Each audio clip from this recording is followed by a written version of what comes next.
सितारों और ग्रहों की चाल हमारे जीवन पर कितना असर डालती है, ये सवाल आज हर किसी के मन में है। करियर, शादी, रिश्ते या स्वास्थ्य, हर मोड़ पर लोग ज्योतिष से दिशा पाना चाहते हैं। पिछले 10 वर्षों से ज्योतिष विद्या में गहरी साधना और अनुभव रखने वाली प्रसिद्ध ज्योतिष आचार्य आराधना शर्मा हमारे साथ। उन्होंने हजारों लोगों की कुंडली पढ़कर उनके जीवन की दिशा बदलने में मदद की है।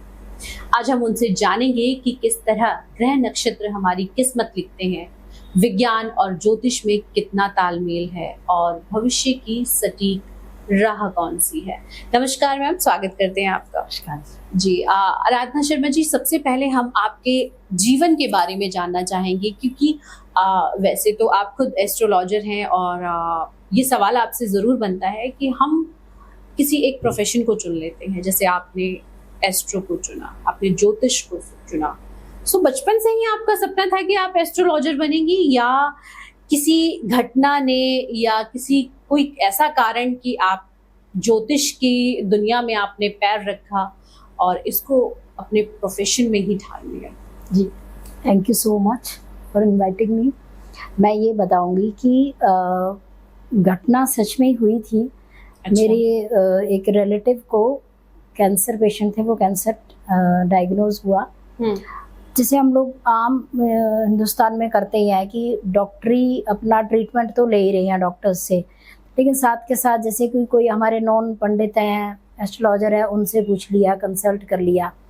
तो उनके केस में ना बहुत बार हम लोग काफ़ी जगह जा रहे थे, देख रहे थे, पूछ रहे थे, लेकिन कोई रिजल्ट नहीं मिल रहा था।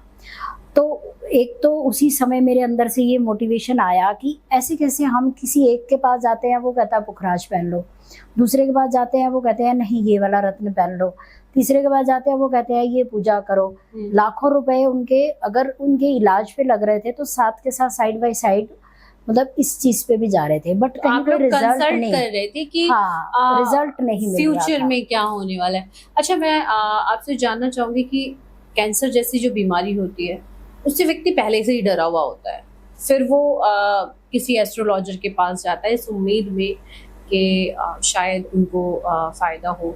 सो ये जो आप घटना बता रही हैं, ये कब की बात है? ये बात है 2010 की बात है, और 2012-13 के बाद तो उनकी तबीयत बहुत खराब हो गई थी। और मतलब तो आप उस समय ज्योतिष पर बिलीव करती थी कि हाँ ज्योतिष कोई चीज है, और अगर बीमारी से हमें निजात पाना है तो हमारे लिए सबसे ज्यादा जरूरी ये है कि हम दवाई तो कराएं, किसी एस्ट्रो के पास भी जाएं। सो इसलिए एस्ट्रोलॉजर के पास जाएं जो बता सके हमें कि कैसे। मेन बात ये है कि वो ये बता दे कि टाइमिंग्स, जैसे कि किस समय इनकी सेहत अच्छी हो सकती है, और दूसरा कुछ इस तरह के छोटे छोटे उपाय या मंत्रोच्चारण जो सटीक हों, जो उन ग्रहों पे सच में ही काम करके उनको फायदा हो। तो इस चीज़ में जब मैं आगे जाके मेरी ये जर्नी स्टार्ट हुई, पहले तो इस घटना से तो मुझे ज़्यादा बल मिला कि नहीं, खुद को भी बहुत अच्छे से हर किसी को पता होना चाहिए। तो उसमें रिसर्च की, बहुत सारे ऐसे होरोस्कोप्स के ऊपर, ऐसे पामिस्ट हूँ मैं, हाथ के ऊपर रिसर्च की। आप खुद भी पामिस्ट हैं? जी। चलिए, आपने बताया कि आपकी जो रुचि थी वो इस समय शुरू हुई। अच्छा, आपने इसमें आपकी जिज्ञासा जागी, तो आपको लगा कि अब आपको इसको अपना प्रोफेशन। वैसे मैं जानना चाहूंगी कि पहले आप क्या बनना चाहती थी और क्या किया था आपने जब ज्योतिष में आने से पहले? ज्योतिष में आने से पहले मेरा बुटीक था। अच्छा। तो मैंने 16 साल बुटीक किया है, लेकिन बुटीक के साथ साथ में ही मुझे मतलब एक इसमें भी जिज्ञासा थी, और मैंने ये पढ़ाई भी साथ में स्टार्ट कर दी थी। एक प्रॉपर इंस्टीट्यूट से मैंने पढ़ाई की है। आपकी फैमिली में कोई था कि जो ज्योतिष और एस्ट्रोलॉजी में रहा हो? कोई नहीं था। मैं अपनी फैमिली में पहली हूँ, लेकिन अब मेरी डॉटर को मैंने अपने साथ यही पढ़ाई सेम करा के, तो मेरे काम में वो मेरा साथ देती है। अच्छा, तो आपको ये काम बहुत अच्छा लग रहा है, आप इसको जी रही हैं? आपकी बुटीक के काम से ज्यादा अच्छा है ये वाला काम? दोनों ही काम ना एक टाइम पे आके 2012-13 के बाद से दोनों ही काम एक स्टैंड बाई पे आ गए थे कि वो दोनों में अच्छा लग रहा था। पर मैं जैसे एक स्लोगन बोलती हूँ अपने क्लाइंट्स को कि मुझे लग रहा था कि कपड़े तो कोई भी सिल लेगा, ये तो क्या होने लग गया कि मैं जिंदगी यहाँ सिल रही हूँ। मतलब रिलेशनशिप इशू में दो लोग जो एक छोटा सा कोई मैटर हो गया और उसकी वजह से उनके रिलेशनशिप में कोई सेपरेशन का टाइम आ गया है, डिवोर्स फाइल कर रहे हैं या आपस में ठीक से बात नहीं कर रहे हैं, तो उन दोनों को अगर हमारी किसी सलाह से, चाहे वो ज्योतिष की है चाहे काउंसलिंग है, अगर वो दोनों आपस में मिल जाते हैं तो मुझे लगा ये तो बड़ा अच्छा है, क्योंकि उनके रिजल्ट अच्छे आने लग गए थे। वो आके कहते थे कि अब तो अच्छा लगता है कि छोटी सी बात थी हमारे बीच में, वो आपने सॉल्व कर दी। तो मैं कहती हूँ कि कपड़े कोई भी सिल सकता है, मैं तो जिंदगियां सिलने लगी हूँ, तो क्यों ना मैं यही काम आगे कर लूँ। आपको अच्छा लगने लगा? अच्छा लगने लगा। आपको अपने प्रोफेशन से ही मिलता जुलता लगा? आपके मतलब पेरेंट्स की बात करें तो वो क्या करते थे बाय प्रोफेशन? मेरे फादर प्रिंसिपल रिटायर थे जब मैंने ये किया, और मदर तो होम मेकर थी। और अगर शादी के बाद हस्बैंड और फैमिली की बात की जाए तो मेरे हस्बैंड मैक्स हॉस्पिटल में है परचेज मैनेजर। अच्छा। 2 मेरे बच्चे हैं, बेटा मेरा डॉक्टर है, वो भी मैक्स में ही है शालीमार बाग मैक्स हॉस्पिटल में जी। और बेटी मेरी, वैसे उसने फैशन डिजाइनिंग की है निफ्ट से, बट इस प्रोफेशन में उसको भी अच्छा लगा, और जो मैं सबको बताती थी, उसकी फ्रेंड्स को बताया, उसके कॉलेज में उसके लेक्चरर्स को बताया, वो सब बातें सच हुई। उसके अपने लिए जो बातें सच हुई, इस वजह से उसका खुद का इंटरेस्ट इधर आ गया और उसने मुझे ये चीज अपनी फैमिली में अप्लाई की? क्योंकि देखो, एस्ट्रोलॉजर का मतलब यही है कि हम सोचते हैं यार हम अपना फ्यूचर जान पाएंगे, हमें पता चलेगा यार कि क्या होगा आगे। अच्छा, हम अपने इस को करियर बनाएं कि ना बनाएं, क्या हम ग्रोथ कर पाएंगे, क्या हमारा बिजनेस चलेगा। सो क्या आपने अपनी फैमिली में इस चीज को अप्लाई किया? जब भी कोई पढ़ाई करता ना, तो स्टार्टिंग में तो उसके पास जो होरोस्कोप या डाटा आता है वो अपनी फैमिली का ही होता है देखने में। इसमें बाई चांस आपने फैमिली की बात करी, मैं एक इंसिडेंस बताती हूँ। मेरे रियल एक रिलेटिव्स हैं, तो उनके बेटे की ना पढ़ाई में ज्यादा इंटरेस्ट नहीं था, तो जब भी हम उनके घर डिनर पे जा रहे हैं कुछ है, तो वो बात ही उसकी पढ़ाई की होती थी। तो मैंने ना उसका होरोस्कोप देखा, मैं ये बात कर रही हूँ बहुत पहले की, जब वो इवन 11-12 इन क्लासेस में था। तो मैंने उसका होरोस्कोप देख के, हाथ देख के बताया उनको कि आप ना इस बच्चे की चिंता मत करो, अभी थोड़ा सा बस ये पढ़ाई में ऐसा है, लेकिन इसका ना जैसे हमारा एक हाउस होता है, 10th हाउस होता है प्रोफेशनल अर्निंग का। एक तो इसका 10th हाउस बहुत ज़्यादा अच्छा है, इसका खुद का आगे के लिए महादशाएं अच्छी आ रही हैं, होरोस्कोप बहुत अच्छा है, हाथ की लाइनें इसकी बहुत पॉजिटिव है, प्लस साथ में इसकी जैसे मैरिज है, सारा कुछ अच्छा लिखा है। तो आप क्यों अभी टेंशन ले रहे हो? मेरे खुद के बच्चों को तब बिलीव हुआ ज्योतिष के ऊपर, जब उसकी एजुकेशन कंप्लीट होने के एकदम बाद में प्रोफेशनली उसको मतलब जैसे होता ना कि एक अच्छे फ्रेंड ने अपनी कंपनी खोलनी थी, तो कार्गो फ्रेट की, उसने उसी के बेस पर सारा काम अपना बना लिया। आज उसके 3-4 ऑफिसेज खुले हुए हैं। शादी के लिए भी मैंने उसको एक डेट बताई कि इस ईयर में, इस मंथ में, इस डेट के अकॉर्डिंग तेरी शादी होगी। अच्छा। जब मैंने ये डेट बताई तो सब हैरान हो गए, क्योंकि वो फैमिली का बड़ा बच्चा, बहुत ही सटीक सा बताया, बहुत सटीक, उसी टाइम पे होगी। और जैसे ही मैंने बताया तो वो उसी टाइम पे जब उसका रिश्ता हुआ, तो उन लोगों ने 2021 की अपनी डायरी की फोटो मेरे साथ शेयर करी कि देखो हमने लिखा हुआ, आपने लिखवाई हुई है, और उसी डेट की उसकी शादी है। तो तब मेरे बच्चों को बिलीव हुआ, क्योंकि उसका करियर, उसकी शादी, सब, मतलब ये तो एक इंसिडेंस बताया। ऐसे करते करते सारी फैमिली मेरी और फ्रेंड सर्कल और जो बुटीक के भी क्लाइंट्स थे, उनके ऊपर जब मेरी ये बातें सच होने लगी, और उनको जब मैंने काउंसलिंग दी, समझाया किस तरह से असली ज्योतिष का जो जैसे अभी आपने विज्ञान कहा, तो सच में ये साइंस है, तो उसके साथ जोड़ के तो फिर धीरे धीरे अपने आप ही माउथ टू माउथ क्लाइंट्स बनते गए। अच्छा, ये बताइए कि ये जो ज्योतिष आपने सीखी है, कहाँ से सीखी? क्योंकि सबसे इम्पोर्टेंट ये होता है कि क्योंकि एस्ट्रोलॉजर्स बहुत सारे हैं जी, बट कौन ऐसा एस्ट्रोलॉजर है जो बहुत सटीक बताता है, जिसकी महारत हासिल होती है अपने फील्ड में? तो ये इम्पोर्टेंट होता है कि उसने शिक्षा कहाँ से ली? मैंने ICAS, Indian Council of Astrological Sciences, इनके मोर देन 75 चैप्टर्स है ऑल ओवर इंडिया, तो मैंने उस इंस्टीट्यूट से पढ़ाई किया। और उसके बाद फर्दर मैं रिसर्च एस्ट्रोलाइफ सूत्रा चैनल है, तो उनके थ्रू भी कर रही हूँ, और ये 2 मीडियम है जिनके थ्रू मैंने इन इंस्टीट्यूट से पढ़ाई की है। अच्छा, अब थोड़ी देर पहले आप बता रहे थे कि 10th हाउस जो है वो स्ट्रांग होता है। 10th हाउस का मतलब क्या होता है, थोड़ा सा डीप में बताएंगे ये इसके ना बारे में? प्रोफेशनल अर्निंग्स के, जैसे कि अगर किसी को बिजनेस करना है या किसी को जॉब सूट करेगी, या किसी की अर्निंग जो है वो जहाँ हम पैदा होते हैं, जैसे जो हमारा बर्थ प्लेस है उस पर होगी, या उसको वहां से अपने बर्थ प्लेस से दूर जाके ही उसका रिजक जिसको कहते हैं लिखा हुआ है। या कुछ बच्चे ऐसा भी हमें पूछने आते हैं कि क्या मैं मतलब आउट ऑफ कंट्री जाके, पहले जैसे कोई एमबीए के लिए जा रहा है या कोई प्रोफेशनल कोर्स के लिए जा रहा है, तो क्या मेरी वहाँ पर सेटलमेंट भी है। तो ये सारे क्वेश्चन जो है ना वो जो हमारा जो D1 चार्ट होता है उसका 10th हाउस, और इसका ना एक और माइक्रोस्कोपिक व्यू कह लो, एक और इसका वर्गा चार्ट हम इसको बोलते हैं। तो वो D10 चार्ट बनता है। तो D10 चार्ट भी पूरी तरह से प्रोफेशनल अर्निंग्स को आप क्या बिजनेस करेंगे। अब देखो ना, इतने सारे मिलियन बिजनेस है, कोई क्यों आर्टिस्ट है, कोई क्यों प्रॉपर्टी कंस्ट्रक्शन का ही काम कर रहा है ना, कोई क्यों, अब जैसे आपका ये काम है कि आप पॉडकास्ट बना रहे हैं, क्यों। तो ये क्यों का सारा आंसर जो है वो इस तरह से वर्गा चार्ट होता है, D10 चार्ट, उससे हमें सटीक मिलता है। अच्छा, कैसे पता करते हैं आप कि ये सही चल रहा है, इनका ये ठीक चल रहा है? वो जी गणना करते हैं, मतलब ये सारा कैलकुलेशन बेस्ड होता है। ऐसे कोई हवा में जवाब नहीं दिया जाता। किसी भी पर्सन की हमारे पास date of birth, birth time और बर्थ प्लेस, ये 3 चीज़ें हमें चाहिए होती हैं। साथ में मैं पामिस्ट हूँ तो दोनों हाथ की फ़ोटो, या कोई आ रहा है तो उसी समय हम देख ले, रीडिंग कर लेते हैं, न्यूमोलॉजिकली भी बताते हैं। तो इसमें क्या है कि जैसे अगर किसी के चार्ट के ऊपर शनि का ज़्यादा प्रभाव है, तो शनि क्या है कि बहुत ज़्यादा हार्ड वर्किंग, मेहनत करना, और शनि ना दासता है।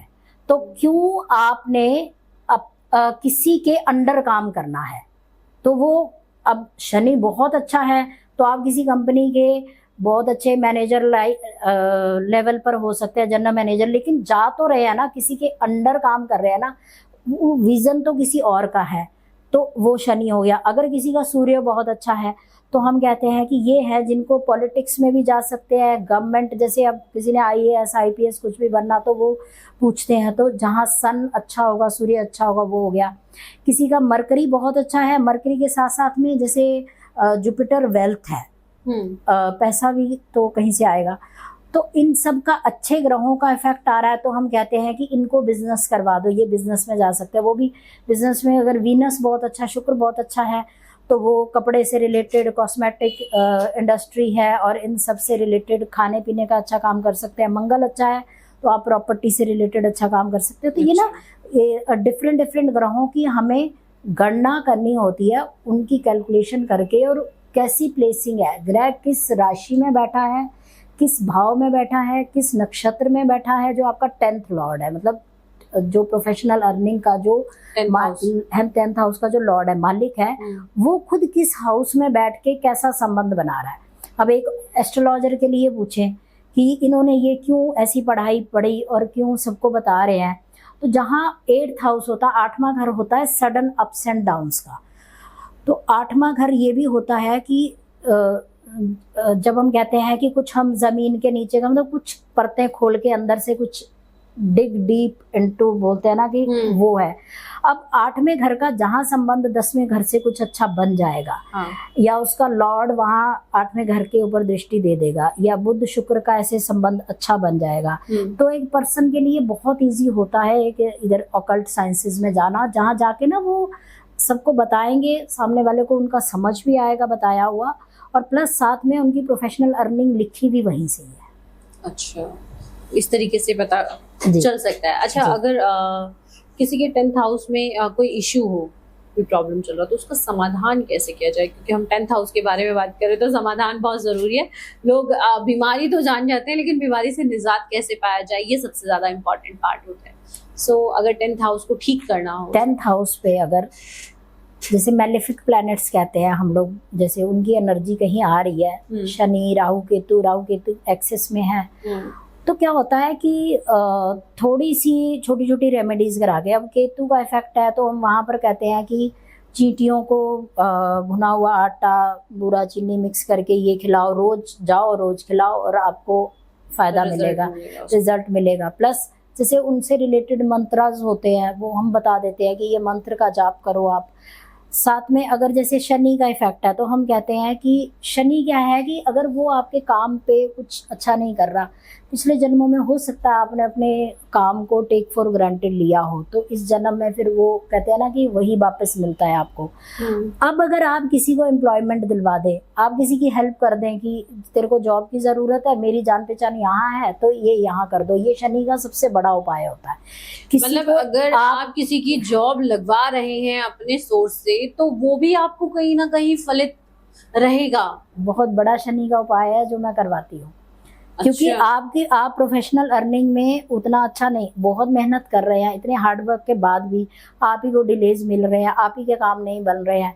लेकिन जब आप उसी चीज से रिलेटेड, दान क्या होते हैं, ये दान ही तो कर दिया ना आपने, डोनेशन ही तो कर दिया। कि समझ लो कि आपके घर में ड्राइवर है ना, वो कह रहा है कि इतने से इतने मेरे पास टाइम है, आपकी कोई जान पहचान है, चल इनके घर में ऐसे मेरे फ्रेंड है, इनके घर में इतने से इतने तू काम कर ले, या संडे को तेरा ऑफ है, मेरे यहाँ ऑफ है, तो संडे को इनके यहाँ काम कर ले। उसका क्या, उसके संडे की एक एक्स्ट्रा अर्निंग शुरू हो गई, आपने किसी को एम्प्लॉयमेंट दिला दी। बहुत छोटी छोटी चीजों से भी ग्रह जो है वो उनकी नेगेटिविटी दूर हो जाती है।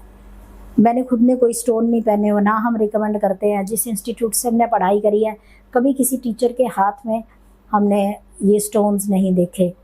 तो वो जो कहते हैं कि अपना बुद्ध स्ट्रॉन्ग करना है, गुरु स्ट्रॉन्ग करना है, आप उसके लिए कर सकते हैं, तो वो सब की जरूरत नहीं है। देखो, गुरु स्ट्रॉन्ग करना है तो आपके मंदिर के पंडित जी या गुरुद्वारे में जैसे कह लो कि प्रीस्ट है, किसी की भी आप रेस्पेक्ट कर दो, उनको उनकी जरूरत का कोई सामान दिलवा दो। सर्दियां हैं, आप उनको जैकेट दे दो। जरूरी थोड़ी ना कि आप कुछ वैसा ही करोगे जो जैसे रील में देख रहे हैं। आपने उनसे पूछा कि मैंने आपको कुछ लेके देना, आप उनको कोई पढ़ने की उनकी बुक दे दो, आपका उपाय हो गया। तो ये इस तरह के उपाय, छोटे छोटे उपायों को करके आप बड़ी बड़ी मुसीबतों से बच सकते हैं। उपाय करने से भी पहले क्या होता है कि सबसे पहले कुंडली में जो ग्रह है जिसने रिजल्ट देना है वैसा वाला, तो उसको पहले डीपली देखना, एनालिसिस करना। देखो, कोई भी अगर कोई काम कर रहा है, प्रोफेशनल बात ही कर रहे हैं हम प्रोफेशन की, अगर किसी पर्सन के पास स्किल होगी, है ना, स्किल होगी तो पैसा तो बाय प्रोडक्ट आना ही आना है। आप कोई काम कर रहे हैं, आपकी प्लैनेटरी पोजीशन उस काम को वहां वैलिडेशन ही नहीं दे रही है, वहां साथ ही नहीं दे रही है। हमारे पास आते हैं, हम कहते हैं उल्टा, आपके 10th हाउस में इस टाइप का प्रोफेशन लिखा हुआ है, ये आप अपनी थोड़ी सी डायरेक्शन चेंज कर ले या एड ऑन ऐसा कर ले, आप देखो उसी से ही फर्क पड़ जाएगा। उपाय क्या है, यही तो उपाय है मेन।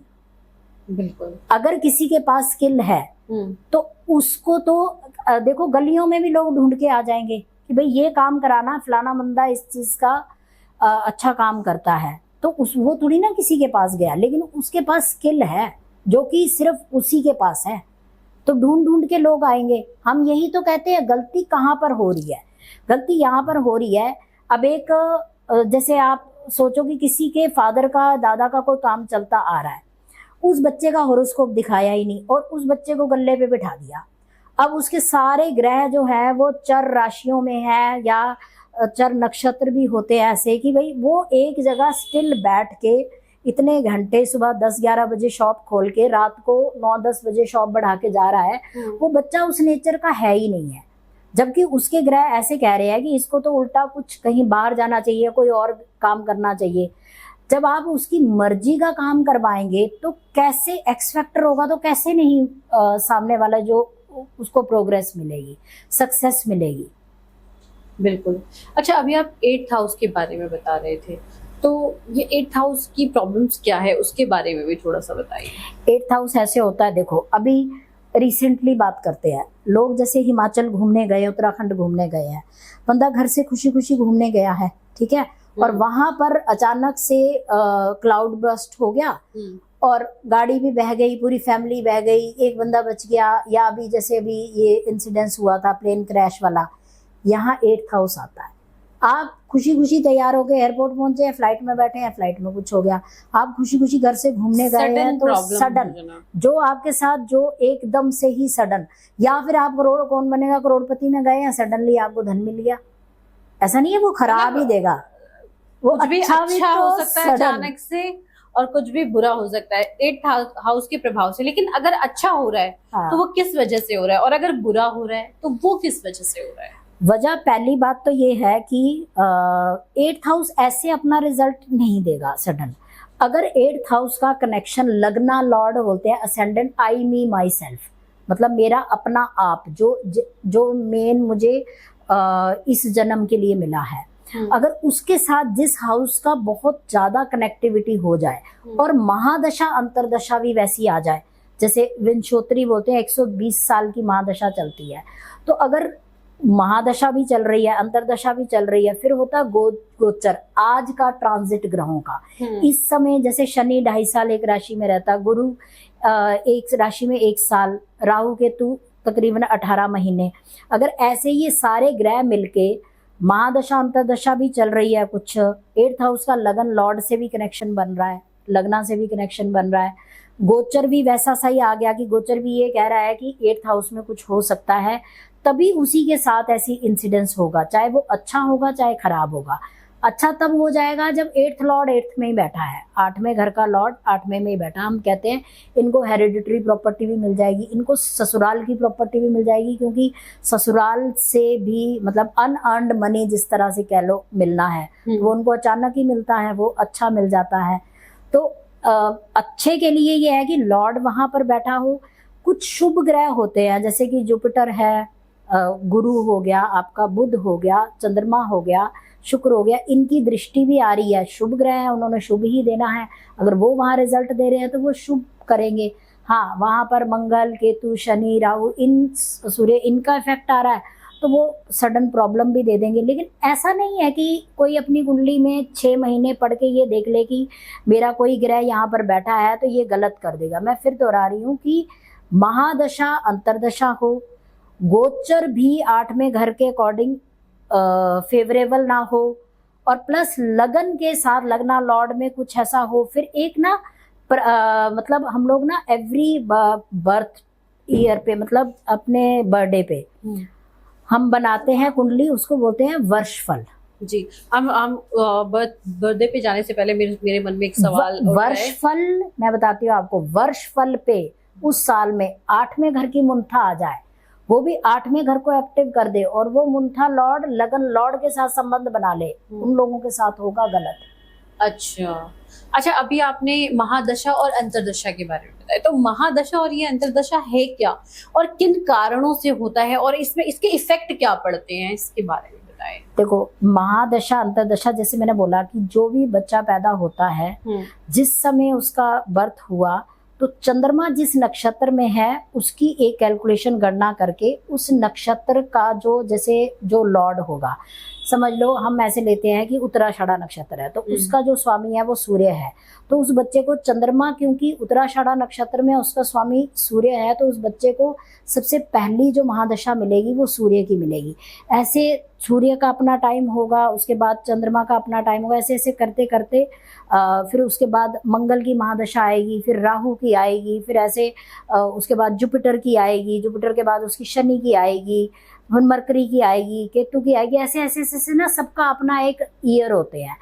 तो जैसे कहते हैं ना कि हम जो लॉर्ड जो महादशा चल रही होगी वो सबसे ज्यादा इफेक्ट डालती है उस समय। अब वो सूर्य उस बच्चे का कहाँ बैठा है बर्थ के टाइम पे, अगर वो अच्छे घरों में बैठा है तो फादर के साथ भी अच्छा करेगा, क्योंकि सूर्य से फादर को देखते हैं। अगर वो खराब हाउसेज में, तो स्टार्टिंग में ही बच्चे की सेहत खराब होना, जब तक वो सूर्य की महादशा चल रही है, चेंज होगी। अब चंद्रमा कहाँ पर है तो उसके अकॉर्डिंग आगे उसकी पढ़ाई, क्योंकि इनिशियल स्टेज पर वो तो पढ़ाई के दिन है, ऐसे ही ये सारे रिजल्ट होते हैं महादशाओं के। अच्छा, बात करें बिजनेस या जॉब, क्योंकि व्यक्ति आज के समय में या तो बिजनेस में जाते हैं या जॉब में जाते हैं, और आजकल जो सिचुएशन चल रही है बिजनेस में लोग ज़्यादा जाते हैं, लॉस भी बहुत ज़्यादा खाते हैं। इसके लिए कौन सा हाउस जिम्मेदार होता है? किन कारणों से व्यक्ति की जॉब नहीं चल रही होती, बिजनेस नहीं चल रहा होता, कहाँ किस किस हाउस में प्रॉब्लम्स होती है और किन कारणों से इस तरह की चीजों में कठिनाइयां आती हैं व्यक्ति के? देखिए, इसमें ये मैं कहूँगी कि बिजनेस करने के लिए देखो, सबसे पहले तो बिजनेस सेटअप के लिए आपको कुछ मनी, जैसे पैसा, वेल्थ चाहिए। आप या तो पीछे से लगाएंगे या फिर लोन वगैरह लेंगे। तो अगर आपके, जैसे कहते हैं कि फादर, जैसे ग्रैंडफादर कोई आपके बिजनेस में साथ दे रहे हैं, जो आपका वो पैसा है, तो उसके हाउसेस होते हैं। जैसे फादर का 9th हाउस होता है, तो 9th हाउस अगर अच्छा है किसी बच्चे का, भाग्य का स्थान भी उसको हम कहते हैं, 9th हाउस का लॉर्ड हो गया, वो कोई अच्छी जगह पर प्लेसिंग है, आपके लगन के साथ संबंध बना रहा है, तो फादर मेरा साथ देंगे। 2nd हाउस होता है धन भाव, धन भाव के साथ भी अगर वो संबंध बना रहा है। 11th हाउस होता है ऐसे में लाभ भाव, भी धन भी लगा दिया, पैसा भी है, लेकिन लाभ है क्या? गेन्स, प्रोफेशनल गेन्स है, तो वो मेरी इच्छा पूर्ति भी होगी या नहीं ऐसा करने पे। तो ये सारा कुछ देखने के बाद ही हम बताते हैं कि इस बच्चे को फादर का पैसे का साथ या लक का साथ मिलना या नहीं है, तो ये बिजनेस में जाएगा, है ना। बिजनेस में जाएगा तो पैसा भी लगाएगा, और पैसा लगाने के बाद उस पैसे का रिजल्ट भी मिले, गेन्स भी मिले, तो ये इसको हम इस तरह से देखते हैं। जॉब के लिए ज़्यादातर मैंने बोला ना, जैसे शनि, क्योंकि वो दासता का कारण होता है, और प्लस जॉब के लिए मैंने बताया कि 6th हाउस का छठा घर जो होता है, वो हमारा डेली रूटीन में नहा धो के जॉब पे जाना, उस हिसाब से होता है। तो अगर उसका संबंध भी आपका लगना लॉर्ड से, लगन से बन रहा है, शनि से अच्छा बन रहा है, शनि वहाँ पर ऐसा अच्छा हार्डवर्क और डिसिप्लिन से काम करने वाला बैठा है आपकी कुंडली में, तो हम बोलते हैं कि हाँ, ये जॉब कर सकते हैं। अच्छा, एजुकेशन का कौन सा हाउस होता है जहाँ पे हमें ये पता चलता है कि व्यक्ति ज़्यादा हाईली एजुकेटेड होगा या बिल्कुल नहीं पढ़ेगा? कई बार हमने देखा है, अब जैसे हम आपकी बात करें, आपके पिता टीचर हैं और टीचर थे, और हस्बैंड जो है वो डॉक्टर है। डॉक्टर नहीं, वो परचेज मैनेजर है। परचेज मैनेजर है, इसका मतलब वो है तो हॉस्पिटल की लाइन में ही।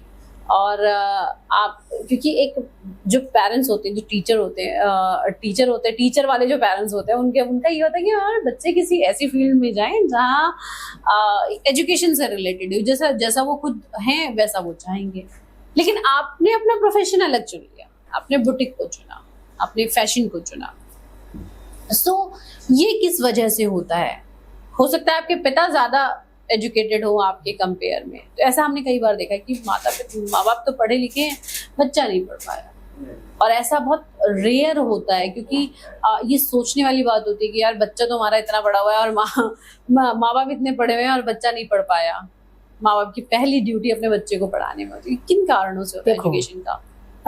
अब अगर मैं छोटा सा एक एग्जाम्पल लूँ, तो प्रोफेशनली कामयाब तो हम ये कहेंगे कि सचिन तेंदुलकर भी हैं, ठीक है, लता मंगेशकर जी भी है, अमिताभ बच्चन जी भी है। जैसे ये तो मैं बड़े बड़े नाम ले रही हूँ, वैसे ऐसे कितने ही ऐसे प्रोफेशन होते हैं कि प्रोफेशनल अर्निंग हो रही है बहुत अच्छी, जो कि घर में दूसरे फैमिली मेंबर या पेरेंट्स के मुकाबले की है ही नहीं है, उनसे कहीं हायर लेवल की है। बट स्पेसिफिकली अगर आप पढ़ाई के लिए कहेंगे, तो जैसे जुपिटर ऐसा ज्ञान का कारक है, मतलब ज्ञान अगर विजडम मिलनी है तो वो जुपिटर होता है प्लेनेट। साथ में बुध क्या है? बुद्धि, इमीडिएट इंटेलिजेंस, आपका ब्रेन जो है वो बुध ग्रह है। तो जहाँ गुरु का और बुध ग्रह का बहुत अच्छा कनेक्शन, हम इसको बोलते हैं, अगर केंद्र में है, केंद्र हाउसेस होते हैं, तो केंद्र में है, त्रिकोण में है, इनको हम विष्णु लक्ष्मी स्थान भी कहते हैं, बड़े अच्छे स्थान माने जाते हैं कुंडली के। सबसे पायस जैसे जगह है किसी प्लैनेट के बैठने की या वहाँ की लॉर्डशिप की, वहाँ संबंध बन जाएगा। या 4th हाउस होता है एजुकेशन का, 5th हाउस होता है, आगे 9th हाउस भी होता है PhD हायर एजुकेशन का। तो इन घरों में अगर किसी शुभ प्लैनेट का और लगना लॉर्ड का बैठना अच्छा असर आ रहा है, गुरु और बुध भी अच्छे हैं, तो फिर बहुत आसानी से वो एजुकेशन ऑप्ट करते हैं और उनको पढ़ाई के अपॉर्चुनिटीज़ भी मिलती हैं और पढ़ के वो प्रोफेशनल सक्सेस भी मिलती है। अब आपसे जानना चाहेंगे कि लोग ये कहते हैं कि ना तो उनका बिजनेस सही से चल रहा है, ना ही जॉब सही से चल रही है, तो ये हो किस वजह से रहा है और इसके लिए उपाय क्या है, क्या किया जाए कि चीजों को ठीक किया जा सके? जी, सबसे पहले तो सिम्टम बता सकते हैं हम लोग कि अगर जैसे सूर्य से ही स्टार्ट करते हैं। अगर किसी का सूर्य अच्छा नहीं है, उसने घर से, जैसे अभी हम बात कर रहे थे कि फादर ने अपनी सारी जमा पूंजी उस बच्चे पे लगा दी, लेकिन आगे उसको रिजल्ट ही नहीं मिला, है ना। तो ये सूर्य, इसका मतलब है उसका सूर्य या उसका 9th लॉर्ड ठीक नहीं है, जिसने कि आगे उसका साथ नहीं दिया। फादर ने तो लगा दिया, लेकिन उसने उस पैसे को बढ़ाया तो नहीं है ना। ये बहुत बड़ा सिम्टम है कि इसी से ही पहचान लेना कि एक एस्ट्रोलॉजर पे जाके अपनी कुंडली दिखानी या अपने बारे में पूछना, या हाथ पे भी ऐसे सन लाइन होती है, सूर्य रेखा होती है, अगर उसमें कोई, वहां पर कोई तिल आ गया है या वहां पर कोई लाइनों में प्रॉब्लम आ गई है जो हम देख लेते हैं, तो इसका मतलब है कि आपने अपने फादर की लीनिएज को आगे बढ़ाने की कोशिश करी, लेकिन वहां सूर्य ने आपका साथ नहीं दिया। ऐसे अगर हम चंद्रमा की बात करें, तो चंद्रमा क्या है? हमारा हर समय का मन है, विचार है, हमारा थॉट प्रोसेस है। अगर मैं अपने घर से मन में कोई नेगेटिव विचार लेके या कोई कह लो कि सैडनेस लेके काम पे जा रहा हूँ या जा रही हूँ, वहां पर जाके आप सोचिए कि मेरा कैसे मन लगेगा। मेरे अंदर डीप तो विचार कोई और चल रहा है।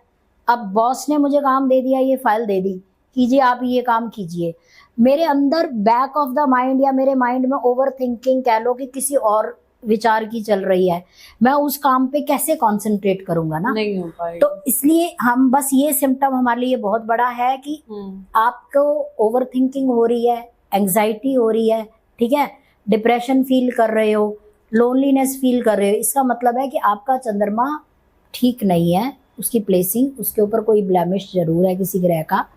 आप आएंगे, हम छोटी छोटी कोई मतलब डायरेक्शन आपको दिखा देंगे, रेमेडीज बता देंगे, उससे आपका चंद्रमा ठीक होगा। अब आप सोचो, सुबह उठ के फ्रेश मूड में अच्छे से काम पे फोकस करने के हिसाब से जाएंगे तो कौन बॉस आपको कुछ कहेगा। या आप अपने बिजनेस पे भी है, तो बिजनेस क्या है कि एक बिजनेसमैन का चंद्रमा क्यों ठीक होना चाहिए बिजनेस पे, क्योंकि उसी ने तो लीड करना है, वो तो लीडर है मेन। अगर उसी का ही मन शांत नहीं है तो वो जाके फिर कैसे बाकी टीम को सुबह जाके कैसे काम हैंडओवर करेंगे ना, कैसे शाम तक उनसे काम लेंगे। फिर ऐसे ऐसे करके इन ग्रहों से कुछ ना कुछ बीमारियां भी होती हैं जैसे। तो ये तो चंद्रमा का हो गया। अब बात करते हैं मंगल की। मंगल अगर अच्छा है ना तो पर्सन ना लीडरशिप बनेगा, लीड करेगा, उसमें एनर्जी होगी, सुबह उठेगा, सबसे पहले घर में उठ के बहुत अच्छे से सबसे बात करके एक्सरसाइज भी करेगा, वो वॉक भी करेगा अच्छे मंगल वाला। काम पे भी जाएगा तो सबसे एनर्जी के साथ जाएगा पूरी, और सारे स्टाफ के साथ अच्छे से बातचीत करेगा। जो काम करेगा वो भी एनर्जी के साथ कर रहा है, क्योंकि तो ऑब्वियसली अगर बॉस के अंदर एनर्जी होगी, लीडर के अंदर होगी, तो वो जब उसके पीछे जो चल रहे हैं वो भी फुल एनर्जी के साथ चलेंगे। अब उस काम का अगर ऐसा कोई काम पॉजिटिविटी के साथ होगा तो उसका रिजल्ट तो अच्छा ही होगा। बिल्कुल ठीक है। अब बात करते हैं हम ऐसे ही खराब मंगल की। जिसका खराब मंगल होगा, सिम्टम बता रही हूँ कैसे कि कुंडली क्यों दिखानी। हाँ, पता कैसे चले कि हमारा मंगल खराब है या मंगल सही है या खराब होगा, सही है, कौन सी चीज खराब होगा। प्रॉपर्टी का काम करेंगे या अपने खुद के लिए प्रॉपर्टी लेंगे, जिनकी प्रॉपर्टी में पैसा जैसे कहते हैं हमारा वेस्ट चला गया या मुझे उतना फायदा नहीं हुआ। फिर दूसरी बात है कि जिनकी मतलब छोटी छोटी बात पे गुस्सा हो जाना। अच्छे मंगल वाला लीड करेगा, अच्छे मंगल वाला अच्छी सोच रखेगा, आपको ऐसा काम देगा कि जो आप कर लो और उसकी कंपनी का भी फायदा, आपको भी अच्छी अप्रेजल सैलरी मिलेगी। खराब मंगल वाला खुद ही छोटी छोटी बातों पे गुस्सा करेगा। जब आप पूरे दिन में हर सिचुएशन आने पे छोटी छोटी बात पे गुस्सा करेंगे तो आपके साथ एक तो सबऑर्डिनेट टीम कैसे काम करेगी, फिर आपके साथ वो कंफर्टेबल ही नहीं फील करेंगे। काम करने आए थे, काम के टाइम पे जब आपकी नेचर की वजह से ऐसे हो रहा है तो उसका भी शाम तक रिजल्ट नहीं मिलेगा और धीरे धीरे आपका काम खराब जाएगा। कहते तो सब है ना कि मैंने काम खोला था, लेकिन मेरा काम चला नहीं, तो कुछ वजह तो होती है ना कहीं अपनी नेचर भी होती है कि उसकी वजह से ऐसे होगा। ऐसे अगर हम बात करें जुपिटर की, अच्छे जुपिटर वाला होगा, मैंने बोला जुपिटर वेल्थ का कारक है, मतलब मनी जो हम जैसे देखते हैं वहां से है, विजडम है, वो ज्ञान है। वो पर्सन जब ऑफिस में बॉस की तरह है या एम्प्लॉय की तरह है या बिजनेस पर है, वो एक ज्ञान के थ्रू, विजडम के थ्रू लीड करेगा। उसकी बात में कहते हैं ना, इसकी बात में वजन है ना।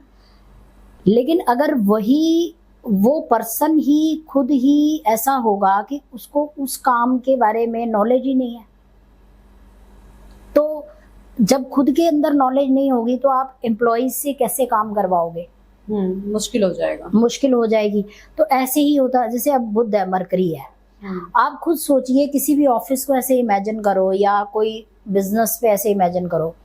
बुध, मैंने अभी बताया था आपको, इमीडिएट इंटेलिजेंस होता है, बुद्धि होती है हमारी, कहाँ हमने लगानी है, प्लस साथ में वो कम्युनिकेशन है, बात करना, अपना बात को समझाना। अगर वो बिजनेसमैन है तो अपने प्रोडक्ट को समझाना, अगर वो जॉब पर है, कोई आपने पीडीएफ बनाई है, कुछ और आपका प्रोजेक्ट है, उसके बारे में सबसे बात करके अपने समझाना, वो मरकरी है।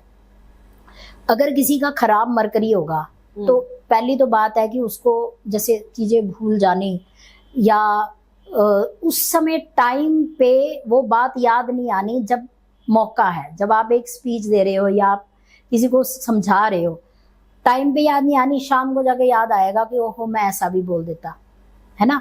मरकरी अच्छा होगा ना, सामने वाला पर्सन अपनी टीम के साथ ना हंसी मजाक करके बहुत अच्छे खुश मूड में बात करेगा, सामने वाले को भी कंफर्टेबल रखेगा, दो जोक मारेगा, कुछ पोएट्री सुनाएगा, कोई अच्छी सी लाइन बोलेगा। आप खुद सोचो ना, ऐसा माहौल होगा ऑफिस में कि कोई मतलब हंसी मजाक से बात कर रहे हैं, हेलो हाय, सुबह बॉस है एक, वो अच्छे से अपने सबऑर्डिनेट्स एम्प्लॉयज के साथ कर रहा है, माहौल ही चेंज हो जाएगा ना ऑफिस का, कितना अच्छा सा हो जाएगा। सामने वाला चाहे पीछे कितनी भी स्ट्रेस टेंशन में आया काम पे, यहाँ आके कुछ अच्छा हो जाएगा। गाने गुनगुनाते हैं वो गाना सुनेंगे, है ना, ऐसा अच्छा करेंगे। लेकिन मरकरी अगर अच्छा नहीं है तो मैंने बोला कि उनको खुद को ही नहीं टाइम पे याद आएगा करना क्या है, चीजें अगर पढ़ाई भी कर ली है बहुत, लेकिन अगर आप उसको कम्युनिकेट ही नहीं कर पा रहे हैं, चीजों को बोल के ही नहीं समझा पा रहे हैं, तो सामने वाले को नहीं समझ में आएगा ना कि आपके अंदर मन में कितनी एबिलिटी है। अपनी एबिलिटी को ही बाहर में एक्सप्रेस ही नहीं कर पाओगे आप, तो बस फिर वो वहां मरकरी खराब, काबिलियत आपकी छुपी की छुपी रह जाएगी। जरूरी स्किल है, मरकरी से स्किल है। अगर जैसे कई बार होता है कि किसी ने पढ़ाई नहीं करी है लेकिन उसके पास एक पर्टिकुलर एक कोई स्किल है, तो उस स्किल के बेस पर ही वो कमा रहे हैं आज दिन तक।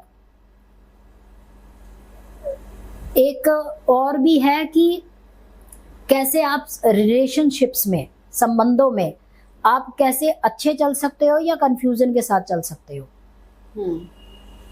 ऑफिस में भी तो रिलेशंस होते हैं ना, कि आप अपने सबऑर्डिनेट्स एम्प्लॉयज के साथ कैसे रिलेशन रखते हैं, कहीं ना कहीं इसमें भी मरकरी का हाथ होता है। फ्रेंड्स होते हैं आपका, आप पता लगा कि काम पे ही या आप किसी मीटिंग में गए हैं, 4 फ्रेंड्स बना लिए, अगर मरकरी अच्छा है उसी से ही आपकी नेटवर्किंग अच्छी हो गई। बिल्कुल। अच्छा, अभी आप ग्रहों के बारे में बता रहे हैं कि ग्रह खराब होंगे तो ये चीजें होंगी, सही होंगे तो ये चीजें होंगी। हमारे 9 ग्रह हैं, उनके हिसाब से चीजें बनती और बिगड़ती हैं।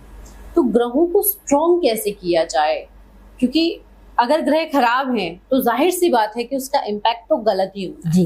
लेकिन अगर हम ग्रहों की बात करें तो कौन से ग्रह को कैसे स्ट्रॉन्ग किया जा सकता है और उसका क्या बेनिफिट है, उसके बारे में बताइए थोड़ा सा। अब जैसे अभी हम मरकरी की बात कर रहे थे, तो मरकरी को स्ट्रॉन्ग करना है तो आप डायरी ले लो, 21 डेज के लिए एक टू डू लिस्ट बनवाती हूँ मैं, कि डू और डू एवरीडे लिखो, कुछ ना कुछ लिखो। आज मेरे इतने सारे काम है, आज मेरी ये मीटिंग है, मेरे पास लोगों ने आना है, मुझे ये वाली स्पीच डिलीवर करनी है। मैं उसके बारे में जब 2, 4, 5 बार लिख के स्क्रिप्ट की तरह लिख लूंगा तो मैं जाके बोलूंगा तो कुछ कुछ वर्ड्स तो मुझे याद रह ही जाएंगे ना। ये एक प्रैक्टिस है जो मरकरी ठीक नहीं है और वो लोग करेंगे और सच में 21 डेज में उनको रिजल्ट मिलेगा ये, और उसके बाद इसको वो कंटिन्यूस रखें। बिल्कुल उसका क्योंकि कुंडली मैंने नहीं देखी है, तो अभी हम्म। प्रॉपर जैसे उपाय होते हैं वो हम ग्रह के नहीं बता सकते हैं। लेकिन ये एक वो है कि हमें ना भी कुंडली दिखाएं, लेकिन अगर अपने मरकरी को ठीक करना है, मैंने बोला वो कम्युनिकेशन है। अगर कम्युनिकेट आप नहीं कर पा रहे हैं तो किस वजह से, आपको चीजें याद नहीं रहती हैं, आप उस समय एक्सप्रेस नहीं कर पा रहे हैं, आप उसकी मेहनत कर लो, प्रैक्टिस ज्यादा कर लो। बिल्कुल। अच्छा, ये मरकरी के बारे में बताया, जैसे हमारे सबसे इम्पोर्टेंट जो ग्रह होते हैं, क्योंकि शनि साढ़े साथी हमने सुना है, शनि की मार से हर कोई बचना चाहता है। मंगल है, गुरु हैं, बुध हैं, तो इनको थोड़ा सा मतलब शॉर्ट में कि हाँ इससे आप समझ सकते हैं, इसको चीजों को ठीक कर सकते हैं। शनि की 7.5 के लिए मैं ये कहूंगी कि हमेशा ऐसा नहीं होता है कि जो 7.5 साल है वो शनि के वो सारे खराब ही जाएंगे, या हर किसी लगन के लिए 7.5 खराब नहीं होती है। अगर किसी की तुला लगन की कुंडली है तो उसमें हम शनि को राजयोग कारक कहते हैं। अगर अच्छा, किसी की वही वृषभ 7.5 उनको फायदा देगी, बिल्कुल उसी 7.5 साल में वो अच्छा तरक्की कर जाएंगे, तरक्की करेंगे, मटेरियलिस्टिकली अच्छा करेंगे, स्पिरिचुअलिटी में अच्छा करेंगे, हर चीज में उनको तरक्की मिलेगी। अच्छा, मतलब वृषभ लगन की हमारा जो कुंडली ये है। कॉन्सेप्ट दिमाग में है कि 7.5 यार, 7.5 का मतलब ये है हर कि अब तो किसी तुम्हारी के लिए- जिंदगी खराब चल रही होगी। हर किसी के लिए ऐसा नहीं होता है। अच्छा, अलग अलग लगन, मैंने बोला ना, असेंडेंट के लिए अलग अलग सिचुएशन होती है। फिर 7.5 चंद्रमा से देखी जाती है।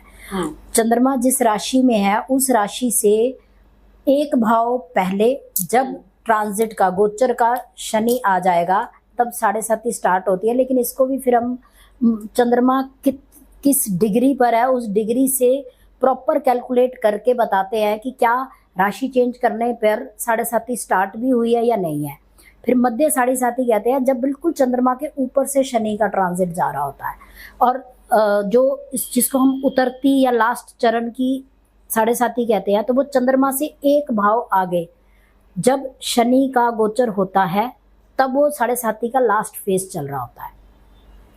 जब हमारे पास क्लाइंट्स आते हैं ना, हम उनको ना पूरा लिख के देते हैं कि इतने इस डेट को आपकी 7.5 स्टार्ट हुई थी या होगी, इस डेट को खत्म होगी। इस 7.5 के अंदर ना अलग अलग तारा बोलते हैं, जिनको एस्ट्रोलॉजी आती है वो सब मेरा ये समझ जाएंगे कि तारा हम बोलते हैं कि जैसे जन्म, संपद, विपद, क्षेम, प्रत्यारी, साधक, बद्ध, मित्र, अति मित्र, ये कोड्स होती हैं। अब आप खुद सोचो, मैं मित्र अति मित्र कह रही हूँ, तो जब मित्र अति मित्र वाला वो जो शनि के नक्षत्र के थ्रू हम कैलकुलेट करेंगे चंद्रमा से, वो वाला टाइम पर चल रहा है तो वो मित्रवत ही है। लेकिन हाँ, बीच में जैसे विपद मैंने बोला, प्रत्यारी बोला, बद्ध बोला, ये वाला टाइम पीरियड है, इसमें हम बोलते हैं कि थोड़ा सा संभल के चलो, उस समय आप बड़ी बिजनेस इन्वेस्टमेंट मत करो। ये वाला पर्टिकुलर टाइम पीरियड है 7.5 साल में। जो अच्छा वाला हम कहते हैं इस समय करो, अगर आपकी 7.5 अच्छी है, रिजल्ट अच्छा मिलना है। तो ये एक प्रॉपर होरोस्कोप देख के उसको कैलकुलेट करके जब हम बताते हैं, गाइड करते हैं, और फिर सोचो वो 7.5 साल एक पर्टिकुलर मतलब पर्सन के साथ वैसा वैसा ही हुआ जैसा हमने बताया ऑलमोस्ट। अब फिर वो क्यों नहीं अपने आगे फ्रेंड्स को बताएगा, क्यों नहीं फैमिली के बाकी मेंबर्स को हमारे पास लेके आएगा कि भाई यही हुआ सेम जैसे इन्होंने कैलकुलेट करके दिया था। 7.5 से बिल्कुल नहीं डरना चाहिए। शनिदेव ये बताते हैं कि थोड़ा हार्डवर्क करो, डिसिप्लिन में आओ, अपनी टाइम के अकॉर्डिंग सारे काम को करो। रिलेशनशिप्स में अगर आज दिन तक आपने इमोशंस कहीं ऐसी जगह इन्वेस्ट किए थे कि जहां आपको नहीं करने चाहिए थे, शनिदेव की 7.5 ये पीरियड आने पे शनिदेव बता देते हैं कि यहाँ से अब अपना फोकस हटा लो, इसको, इस टाइम को क्रिएटिव करो, प्रोडक्टिव करो। फाइनेंशियली अगर आपने आज दिन तक जैसे पैसे को उतना ज़्यादा तवज्जो नहीं दी या इतना नहीं किया कि कैसे मैं मनी सेव करूँगा, 7.5 में आके जब आपको थोड़ा सा शनिदेव हार्डशिप देंगे और आपको फिर पता चलेगा कि इस समय मैं औरों को तो देता रहता था, किसी से अगर हेल्प मांग रहा हूँ वो मुझे नहीं देंगे, तो अब आगे के लिए मुझे सबक मिल गया कि मुझे अपने लिए अलग से सेविंग्स करनी है, क्योंकि रेनी डे पे आने पे दूसरे किसी ने मेरी हेल्प नहीं करी जिनकी मैं कर रहा था। ये शनिदेव ने अब सबक सिखाया। सामने वाले पर्सन के लिए तो अच्छा हो गया ना। आज के बाद भाई मैं अपने बैंक में अपने पैसे रखूंगा, अपनी एफडी कराऊंगा, अपना इन्वेस्ट कर लूंगा गोल्ड में कहीं, तो टाइम आने पे मेरे काम आएगा मेरा पैसा। ऐसे ही हेल्थ वाइज भी होता है कि शनिदेव ये कहते हैं कि अभी तक आपने जिस हेल्थ सेक्टर में जिस अपने ऑर्गन के ऊपर काम नहीं किया या प्रॉपर योगा प्राणायाम एक्सरसाइज कुछ करके अपनी हेल्थ के ऊपर ध्यान नहीं दिया, तो पता लगा शनि के पीरियड में कहीं आपको पेन हो गया, कोई ज़्यादा ही शनि खराब है तो कोई और हॉस्पिटलाइजेशन या कुछ है। फिर हम नहीं समझते, जैसे कि डॉक्टर्स भी बता ही देते हैं कि आपको ना इतने बजे ये खाना है, ये नहीं खाना, ये अवॉइड करना है, फिर हम उसी रूटीन पे आ जाते हैं। तो शनिदेव ने कहीं ना कहीं आपको ये बता दिया कि आप इमोशंस अपने कहाँ इन्वेस्ट कर रहे हो, आप अपनी मनी फाइनेंशियली कहाँ इन्वेस्ट कर रहे हो, आप अपनी हेल्थ को कितना इग्नोर कर रहे हो। अब लाइन पे आ जाओ। इन्हीं 7.5 सालों में वो ये आपको थोड़ा सा रियलिटी चेक दे देते हैं, थोड़ा स्टिकनेस के साथ देते हैं, बट हर किसी के लिए ये ऐसा नहीं होता, अलग अलग टाइम पीरियड होते हैं। और फिर आप वैसा ही करने लग जाओगे तो शनिदेव का अपना टाइम काम पूरा हो गया। अच्छा, मंगल की बात करें तो मंगल में क्या है, क्योंकि शनि का तो आपने बहुत अच्छे से बताया, लेकिन मंगल जब अच्छा हो रहा होता है तो क्या अच्छा होता है, और जब बुरा हो रहा होता है तो क्या बुरा हो रहा होता है कि हमें पता चल जाता है यार हमारा मंगल ही खराब है इस समय पे, मतलब आप व्यक्ति को पता चल जाए कि हाँ कौन सा ग्रह खराब है। मैंने जैसे बताया, मंगल अगर अच्छा है तो आपको, अगर मंगल की महादशा भी चल गई है और वो मंगल जो है वो, जैसे मैंने अभी पहले बोला, कुछ लगनों के लिए, जैसे कर्क लगन के लिए, सिंह लगन के लिए राजयोग कारक होता है। मेष लगन है किसी का तो मंगल अपने ही हाउस का लगन का लॉर्ड हो गया। अगर ऐसी कोई आपकी महादशा अंतरदशा चल जाती है मंगल की, तो अपने टाइम पे आके वो अच्छा वाला मंगल, क्योंकि अब कुंडली का वो अच्छा मंगल है और अच्छी जगह भी बैठा है योग कारक होके, तो वो आपको ना जैसे प्रॉपर्टी से रिलेटेड काम करा दिया, कंस्ट्रक्शन से रिलेटेड, भूमि पुत्र बोलते हैं ना, तो भूमि का, जमीन का, प्लॉट वगैरह काटने और ऐसा काम करवा दिया। कोई फायर इंस्टिंग्विश की फैक्ट्री लगा लिया आपने, या फायर से रिलेटेड कोई काम हो गया। और मंगल के एनर्जी के काम कितने होते हैं, उस टाइप का कोई अच्छा काम, उस समय अपॉर्चुनिटी आ गई, आपने काम कर लिया। आपने खुद के लिए कोई उस समय प्रॉपर्टी खरीदी और पता चला कि थोड़े टाइम पहले तक तो उस जगह के रेट कम थे, अब आपने खरीद लिया तो उसकी रेट अच्छे हो गए, आपने सेल किया, आपको फायदा हो गया। ये कुछ है जो अच्छे मंगल के हैं। मंगल की महादशा, मंगल अच्छा नहीं है, महादशा भी चल रही है, तो रिलेशनशिप से सबसे पहले पता चलता है। मैंने बोला मंगल अच्छा नहीं है, तो अगर कुंडली में वो मांगलिक दोष भी बना रहा है या मांगलिक योग भी ऐसा कुछ है। मंगल दोष होना भी एक बहुत बड़ा टॉपिक है। हाँ। हम आपसे बहुत सारे टॉपिक्स पे बात करेंगे वैसे, लेकिन ये जो अभी आप, क्योंकि मंगल की बात हो रही है तो मंगल दोष ना हो तो ये कैसे बात बनेगी। सो आप इसमें थोड़ा सा मंगल दोष जो होता है उसके बारे में भी थोड़ा सा बताइए कि किस तरह का व्यक्ति का स्वभाव होता है। एक मंगल दोष, पूर्ण मंगल दोष होता है, एक आंशिक होता है, निम्न। सो इनमें क्या डिफरेंस होता है, थोड़ा सा उसके बारे में बताइए। अगर किसी का लगन से जैसे कुछ सर्टेन हाउसेस होते हैं उनमें मंगल है, जैसे लगन में हो गया, सेकंड हाउस में हो गया, फोर्थ में हो गया, 7th हाउस में हो गया, 8th हाउस में हो गया, 12th हाउस में मंगल है लगन से, असेंडेंट से, तो मांगलिक योग हो गया। अगर वो चंद्रमा से भी है या चंद्रमा ही लगन में बैठ गया तो अब लगन भी वही हो गया और चंद्र कुंडली भी वही बन गई। अच्छा, तब भी वो मंगल इन हाउसेस में है तो वो मंगल का इफेक्ट आ रहा है, थोड़ा सा एनर्जी मंगल की, जैसे कह लो कि बहुत हायर एनर्जी है, तो दूसरा पार्टनर वैसा ही चाहिए, क्योंकि दोनों की एनर्जी मैच करनी चाहिए ना। अब एक तो बहुत अच्छा एनर्जेटिक पर्सन है, दूसरा आलसी है, तो उनकी नहीं बनेगी ना, तो वो रिश्ता टूट जाता है। हाँ, ऐसे शुक्र से देखना होता है, वीनस से। जब आप शुक्र से भी देखेंगे, अब कुछ कुंडलियां हमारे पास ऐसी आ जाती हैं कि लगन, तो लगन से तो मांगलिक है ही है, अब चंद्रमा और शुक्र भी दोनों लगन में बैठ गए तो वो 3 तरह से हो गया। या शुक्र से भी जब हमने लगन देखा, सेकेंड हाउस देखा, 4th देखा, 7th देखा, 8th देखा, 12th हाउस देखा, तो भी मंगल वहां पर है, चंद्रमा से भी है इन हाउसेज में, अब ये पूर्ण मांगलिक योग बन गया। ऐसे में हम बोलते हैं कि जो कुंडली मिलान करना है तो सामने वाले पर्सन का भी देख लो, कहीं ये ना हो कि एक में तो मंगल की एनर्जी बहुत अच्छी है, क्या एनर्जी तो है मंगल, अगर उसको आप काम पे लगा दें, सुबह से उठ के उनको ऐसा कह दें कि इनका मंगल थोड़ा अच्छा है, आप थोड़ा जिम जाओ, योगा एक्सरसाइज प्राणायाम करो, वॉक करो, तो सुबह सुबह आपने अपनी एनर्जी को थोड़ा सा प्यूरिफाई कर लिया है ना।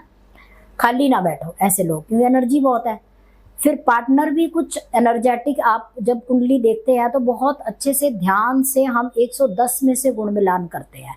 पूरी कुंडली को 36 में से हम नहीं करते, पूरी कुंडली को इस तरह से एनालिसिस करते हैं, इस तरह से देखते हैं कि जिससे कि सामने वाले को बता देते हैं कि देखो ये दो बच्चों की आपस में जिंदगी भर बननी है या नहीं बननी है। नहीं बननी है तो इस वजह से, क्योंकि एक का मंगल अच्छा है, वो कहेगा उठो, काम से भी आए हैं तो अब मूवी देखने चल पड़ते हैं, अब शॉपिंग चल पड़ते हैं। दूसरा पार्टनर रहेगा मैं अभी ऑफिस में पूरा दिन काम करके आई हूँ, थकी हूँ, मेरे अंदर तो वो एनर्जी है नहीं है, वहीं लड़ाई हो जाएगी। अगर उसका भी अगर मंगल अच्छा है, इन हाउसेस में है, सपोर्ट कर रहा है एक पार्टनर के मंगल को, लड़ाई नहीं होगी। अच्छा, जैसे कि अभी आपने बताया ग्रहों के बारे में कि निम्न मांगलिक और पूर्ण मांगलिक, तो जिसके पास डेट ऑफ बर्थ ही ना हो, मतलब टाइम समय, कई बार ऐसा होता है कि भाई लोग भूल जाते हैं। आज की जनरेशन थोड़ा सा पीछे की तरफ जाएंगे तो उस समय उतना ज्यादा लोग ध्यान भी नहीं रखते थे।